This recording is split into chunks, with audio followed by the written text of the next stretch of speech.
The Serengeti burned under a scorching summer sun. The air shimmered above the yellow grass, and the dry wind whistled through the brittle arms of old acacia trees. In the distance, a lioness trudged forward with her cub, each step heavier than the last.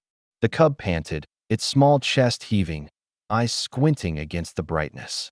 Shade was scarce, and the promise of relief seemed impossibly far away. Near the base of a massive granite boulder, the lioness slowed.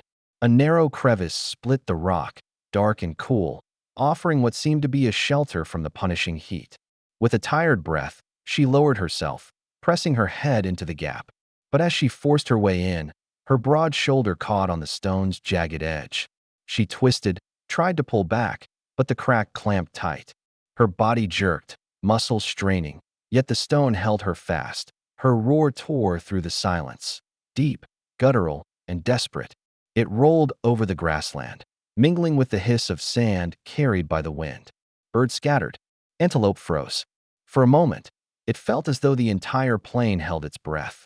The cub stumbled in circles, whining in panic. It pawed at the ground, then pressed itself against the rock, its wet eyes locked on its mother's trapped form. The sun climbed higher.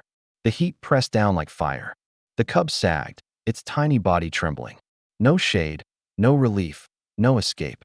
Then, faint at first, came the growl of an engine, out of place in the wilderness, yet urgent and steady. A green pickup truck rumbled along a dirt track, bouncing through thorny brush.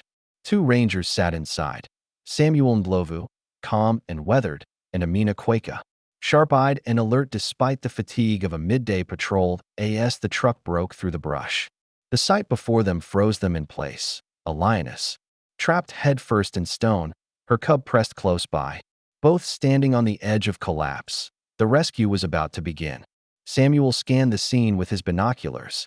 The lioness's neck was wedged so tightly against the granite that every strained pull had torn her skin raw. Blood streaked the rock.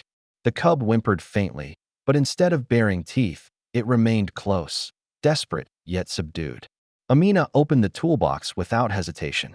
She slid a tranquilizer dart into the rifle, wiped the needle with alcohol, then exhaled to steady her hands. The dart flew. It struck the lioness's shoulder with a sharp thud. She roared once more, but the sound weakened, trailing into a sigh. Her massive frame slumped, breath still heavy but slowing. The cub edged forward, sniffed the air, and then lay down within sight. Its body pressed to the earth as though it understood this was no threat. Moving carefully, the rangers circled behind the rock. Samuel looped a rope under his arms, and Amina anchored his weight as he leaned close. They tugged gently, testing leverage, but the lioness did not shift. Her head was wedged deeper than expected. A beam of light into the crevice confirmed the danger.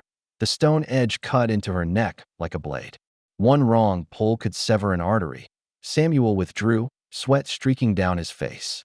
"We break the rock," Amina said firmly, already pulling hammer and chisel from the box. He nodded. The first strike rang out, metal against stone, echoing like dry thunder. Dust burst into the air. The cub stirred but stayed close, watching every motion with anxious eyes. They alternated, each blow shaking the boulder but removing almost nothing. The granite was ancient, unyielding. An hour passed. The sun burned relentlessly overhead, their shirts soaked with sweat. The crack widened only slightly, not nearly enough. Samuel's lips tightened. He jogged back to the truck, returned with a stone cutter, and set it against the rock. Sparks erupted. With one last coordinated pull, the lioness slid free of the stone, collapsing heavily on her side. Dust rose around her as she lay motionless, her chest rising in shallow, even breaths.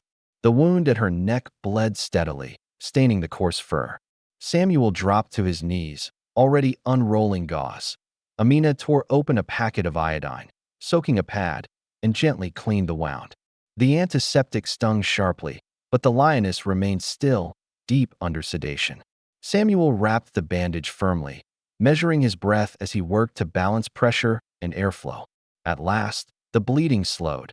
The cub pressed closer, sniffing the unfamiliar scent of medicine. Amina reached into the cooler, pulling out strips of beef and a bowl of water. She placed them a safe distance away. The cub approached cautiously, then drank deeply, lapping until its whiskers dripped. It tore at the meat, chewing slowly, its golden eyes never leaving its mother. The Rangers retreated into their truck, closing the doors softly. They checked their watches. The sedative would wear off in minutes. Outside, insects sang in the tall grass, their chirps weaving with the whisper of wind. Shadows lengthened across the ground as the sun dipped lower. 15 minutes passed. Then the lioness stirred. Her tail twitched, her eyelids fluttered, and her breathing deepened. Samuel leaned forward, eyes fixed on the bandage. No new blood seeped through. Relief flickered across his face, but he stayed still, careful not to break the fragile balance. The cub climbed onto its mother's chest, pressing its cheek against her bandaged neck. A low rumble escaped its throat, not a roar, but a fragile purr. The lioness blinked, eyes clearing, and turned her nose to the cub's forehead. With a slow, deliberate motion, she licked it once. The rescue was not over yet. The lioness shifted, muscles trembling, and struggled to raise her head. She sniffed the meat, nudged a piece closer, and took a slow bite. The cub tore at another strip beside her, both eating quietly as the evening wind cooled the air. Thin clouds drifted across the sun, softening its fire into a gentle glow. From the truck, Amina lifted her camera and framed the moment. Mother and cub together, scarred but alive. Samuel scribbled notes into his logbook: recovery time, water consumed, wound condition. He marked the GPS location, preparing for future monitoring by the Regional Rescue Center. The lioness rested briefly, then rose shakily to her feet. Her neck was stiff, bandage-stained but holding. The cub pressed against her side, rubbing its small head against the healing wound. They stood there for a long moment, then began to walk slowly away from the rock, step by careful step. Before leaving, the lioness glanced back. Her amber eyes met the truck's glass, steady, calm, unreadable. Then she touched her nose once more to her cub's forehead, a sound like a low hum rising between them. A final reassurance. The Rangers exhaled. Amina suggested warning signs for dangerous rocks. Samuel noted it down, along with plans for camera traps and water provisions for patrols. They started the engine, the pickup rolling across the savannah, trailing dust behind. In the distance, the lioness and cub found a patch of low grass, shaded by clouds, and lay together with heads resting lightly against each other. Their ears twitched at the songs of birds in the dusk, their breathing slow, steady, safe. The Serengeti was quiet again. The only trace of the ordeal, cracks in the rock, the faint scent of antiseptic on the wind, and the memory of a rescue that ended not with triumph, but with silent gratitude. For the Rangers, it was another day's work. For the lioness and her cub, it was survival, and the beginning of another chapter in the endless rhythm of the wild.